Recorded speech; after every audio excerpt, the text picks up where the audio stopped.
Of urea cycle, I gave you some input of introduction of regarding molecule urea, that is what is the structure, what is the historical importance of it, what is the physiological importance, what is the limit, what should be the limit for a healthy person in urea. Okay, so now let us talk about urea cycle.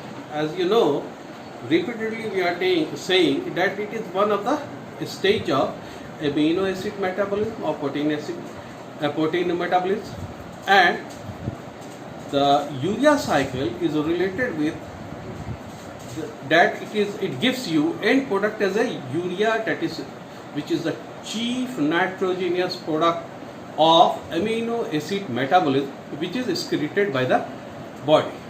Now I am going to give you some points of urea cycle which I think you will appreciate when you see the urea cycle flow chart. Before the flow chart, I will give you after this lecture the flow chart feel of the urea cycle. But let us see some more interesting facts about the urea cycle as such.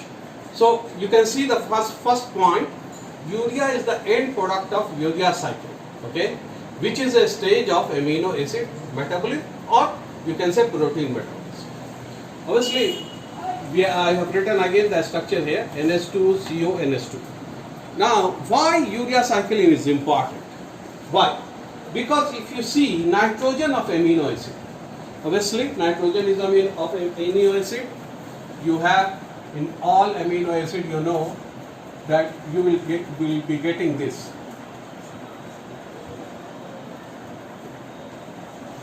You will be getting a structure of amino acid. This is amino acid. So what I am saying this nitrogen of amino acid is converted to ammonia. When you go through amino acid metabolism, obviously there is one more stage before it, that is assimilation of ammonia. Assimilation of ammonia. So that's deal with conversion of nitrogen of amino acid into ammonia. Okay, so ammonia is formed in the body during amino acid metabolism before urea cycle, and this ammonia is toxic to the body. So this is the point, nitrogen of amino acid which is converted to ammonia during amino acid metabolism is toxic to body.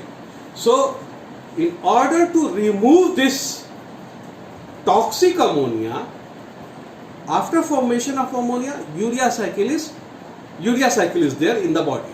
So what does the urea cycle do?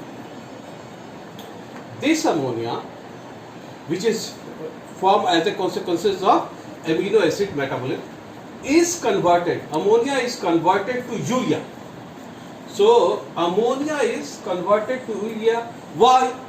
Because ammonia is toxic and urea is not toxic in compared to ammonia. So the ammonia is converted to urea in urea cycle and is detoxified. So your toxic material is gone. It is now converted into, ammonia is converted into urea by urea cycle. Okay, and this happens where? This happens in liver. So synthesis of urea, you say urea synthesis. So what is urea synthesis? You also call it ureogenesis. Okay, so ureogenesis takes place in liver. From liver in the body, the urea is carried to kidney by blood, from which all this process occurs, ultrafiltration and all this, and it is excreted as a major solute in urine. So what you have, you can see from liver, that is urea is carried by blood to kidney, where it is excreted as solute of urine. I told you.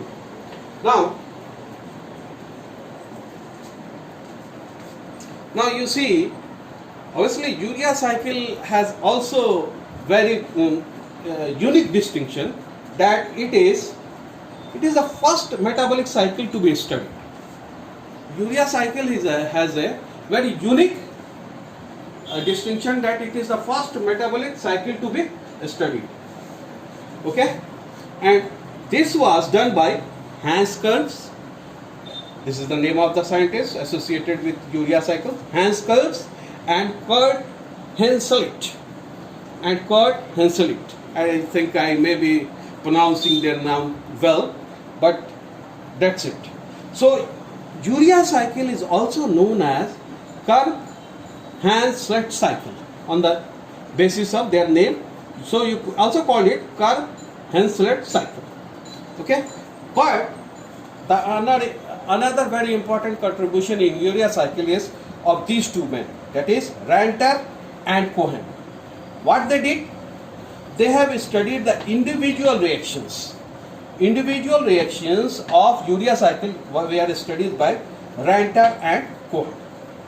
Now, if you see the urea cycle when we will give the flow chart, you will see that it is a 5-step cyclic process. It is a 5-step cyclic process. Each step catalyzed by distinct enzymes. We will see each step is catalyzed. You know that all these cycles most of the time is catalyzed by enzymes, and it do have energy profiles. Some energy changes take place. We will see when we will discuss the flow chart. Each out of these 5 steps and 5 enzymes, the two enzymes are in mitochondria. So obviously the 2 steps occur in mitochondria and the 3 steps are present in cytosol. So the 3 steps occur in the cytosol. Urea cycle have 5 steps, 2 in mitochondria and 3 in the cytosols, and obviously they use the enzymes accordingly, that is 2 from the mitochondria and 3 from the enzymes. Now very interesting, if you see the structure here, what you have, NH2CONH2. This carbon of urea comes from the carbon dioxide present in the body. Carbon dioxide. So carbon of urea comes from carbon dioxide. You see here, I have written the carbon of urea comes from carbon dioxide. One of the NH2, I told you that ammonia is being converted into urea. One of the rather, if we say here, one of the NH2 comes from ammonia. Obviously this is coming from the carbon is coming from carbon dioxide. One NH2 of urea is coming from ammonia, and another NH2 comes from aspartate amino acid ester. So these two are the enzyme points here. What I told you, that urea cycle is 5-step cyclic process catalyzed by 5 distinct enzymes. Then another point, the first 2 enzymes occur in mitochondria, while the 3 are present in cytosol. Now the next I told you, the carbon of urea comes from CO2, carbon dioxide. One NH2 of urea comes from ammonia, and the other of NH2 comes from aspartate. So these are the information inherent in urea cycle. When you see the flow chart, obviously there will be conversion, you will be more focused, but you must learn this before going into urea flow chart, which we will discuss after this. Okay, thank you.